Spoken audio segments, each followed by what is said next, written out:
இந்த நாட்டுக்கோழி சூப்பை சின்னவங்கலேருந்து பெரியவங்க வரைக்கும் எல்லாருமே குடிக்கலாம். அதுலேயும் சளி இருக்கிறவங்க இது குடிச்சிங்கன்னா சளி பறந்தே போயிடும்.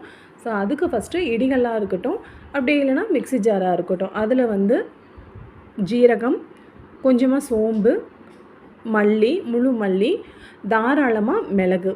ஏன்னா மிளகோட காட்டம் தான் நம்மளுக்கு இந்த சூப்பில் அதிகமாக தெரிய போகுது. நம்ம வந்து காரத்துக்கு எதுவும் சேர்க்க போகிறதில்ல. ஸோ மிளகு இது எல்லாத்தையும் கோஸ் பவுடராக அரைச்சி தனியாக எடுத்து வச்சுக்கோங்க.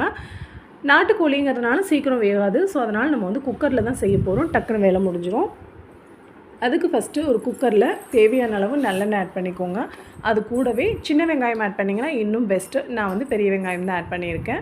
நான் வந்து ஒரு 2 பெரிய வெங்காயம் இந்த மாதிரி ஃபைனாக சாப் பண்ணி ஆட் பண்ணியிருக்கேன். அது கூடவே தேவையான அளவு கருவேப்பிலை, இது கூடவே இஞ்சி பூண்டு பேஸ்ட், அப்படி இல்லைன்னா இஞ்சியும் பூண்டையும் இடித்து கூட சேர்த்துக்கலாம். இது எல்லாமே நல்லா வேகட்டும்.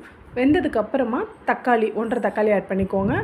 அது கூடவே நம்ம கோர்ஸாக அரைச்சி வச்சுருக்க பவுடர், இது எல்லாத்தையும் சேர்த்து நல்லா மிக்ஸ் பண்ணி, இது பச்சை வாசம் போனதுக்கப்புறமா நீங்கள் வந்து சிக்கன் ஆட் பண்ணிக்கோங்க. தேவையான அளவு உப்பு, கொஞ்சமாக மஞ்சத்தூள் ஆட் பண்ணிக்கோங்க. இது எல்லாமே கொஞ்சமாக தண்ணி ஊற்றி ஒரு 10 மினிட்ஸ் குக் ஆகட்டும். இதுக்கப்புறமா உப்பெல்லாம் செக் பண்ணிவிட்டு நீங்கள் தாராளமாக உங்களுக்கு எவ்வளோ அளவு தண்ணி வேணுமோ அது ஊற்றிக்கோங்க. நான் வந்து 3 பேர் குடிக்கிற அளவுக்கு தான் வச்சுருக்கேன்.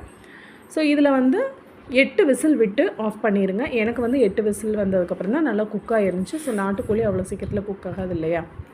ஸோ வந்து நான் 8 விசில் விட்டுருக்கேன்.